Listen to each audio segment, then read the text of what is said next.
Welcome to Protect Your Future on the Open Road, a brief talk by Tom McGrath and Matt Danielson of the Motorcycle Law Group. The Motorcycle Law Group team combines their love and passion for motorcycling with years of successfully representing motorcyclists. Each is known as a spokesperson for motorcycling and the right to ride. While motorcycling is exciting, the team has seen many bikers devastated financially as well as physically through no fault of their own. In this presentation, Tom and Matt will highlight some simple steps that all motorcyclists should take to help ensure their financial future and their families in case of an accident. So why is motor vehicle insurance important to you? You're out riding and all of a sudden, boom, you get hit. And there's nothing you can do. And you end up with the most common type of injury for motorcyclists, a lower extremity injury, a broken leg. You're in the hospital. You're in recovery. You're thinking, wow, what just happened? You're going to be out of work for at least 8 weeks.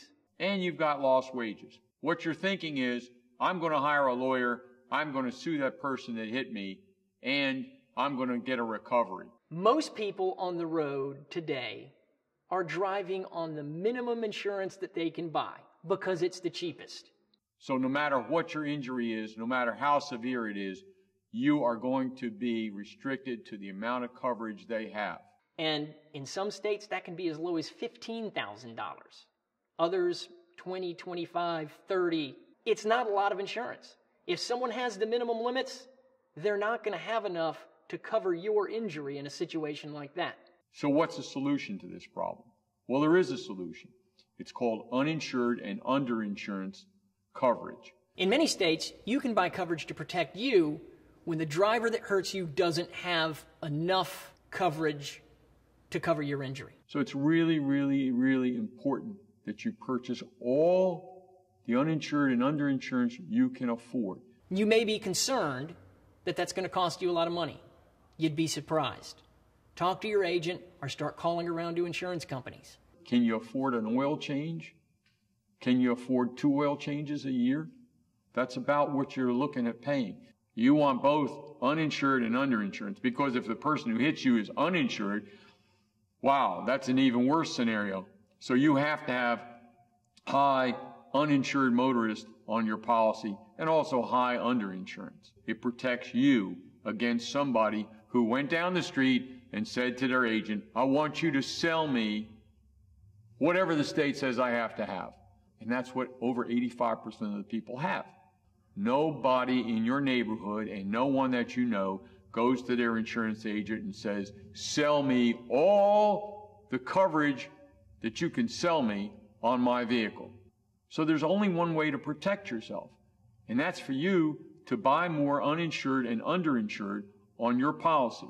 Let's say that they've got $25,000 of coverage. Well, you already know that that's not enough because of the severity of your injury. I can't tell you the number of cases that we've had in my office, in my firm, where our poor client is severely injured, and when I look at their policy, there's minimum limits. Why is this important? It also doesn't just protect you, but it protects any resident relative in your home. The other thing I need to tell you is this. You know how they have the ads on TV where they're racing the car and they don't try this, professional driver. This is something you don't want to try on your own. The laws in this area can be complicated. By dealing with one policy, you can be jeopardizing money that might be available to you in another policy. Because your policy that you have may have language in it requiring that your company consent to a settlement with the at-fault driver's company. And if you don't get their consent and you settle, you may not receive any funds from your uninsured or underinsurance. Secondly is, if you take the money from the at-fault party, you may have waived your right to get any money under your policy.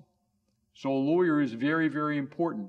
A lawyer who knows this business, a lawyer who knows these policies, who can read the policy and understands what the provisions are and how to obtain them in an order that won't prejudice your rights in any way. If and when the time comes that you need assistance, you give us a call. This is all we do. Our practice is totally dedicated to representation of motorcyclists and injuries coming from motorcycle wrecks. If you take nothing else from this DVD, it's this: buy more insurance. Make sure that you protect yourself. Don't count on the other driver to be taking care of you.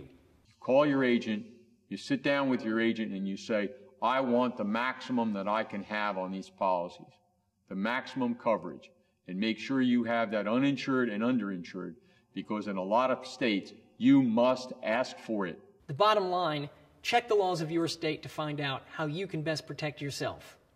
And then buy as much insurance as you can. We generally believe that most motorcyclists should not be riding around with less than $500,000. If you find yourself in this type of situation, give us a call. We'll be glad to talk to you about it.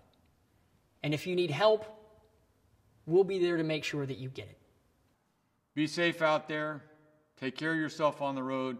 Call us if you need us. We're always there. We'll help you any way we can. The Motorcycle Law Group.